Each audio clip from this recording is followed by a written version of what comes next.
Credo che quello che è avvenuto la settimana scorsa in Parlamento, cioè l'elezione diretta del Capo dello Stato, forse paradossalmente servirà a ricompattare il centrodestra e a fare chiarezza. Da un lato c'è un partito democratico che in questo momento sta governando l'Italia senza dare quei segnali di cambiamento reale e di inversione di un trend negativo dell'economia in cui oggi ci troviamo. Dall'altro lato c'è stata Forza Italia che aveva dimostrato assoluta responsabilità nello scrivere insieme le regole con l'altra parte politica, per poi andare, diciamo così, ciascuno per la propria strada, nelle proprie posizioni politiche e partitiche.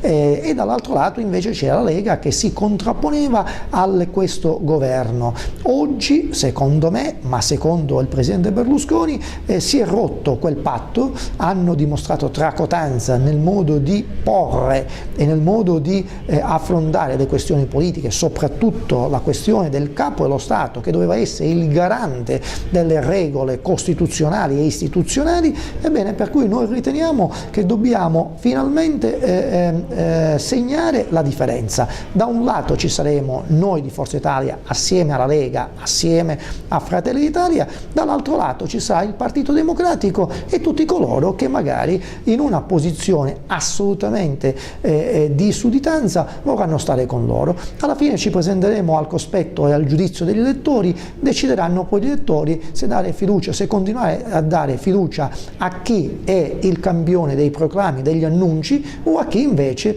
quando ha avuto la responsabilità di governo, aveva dato dignità e autorevolezza a questo nostro paese Italia.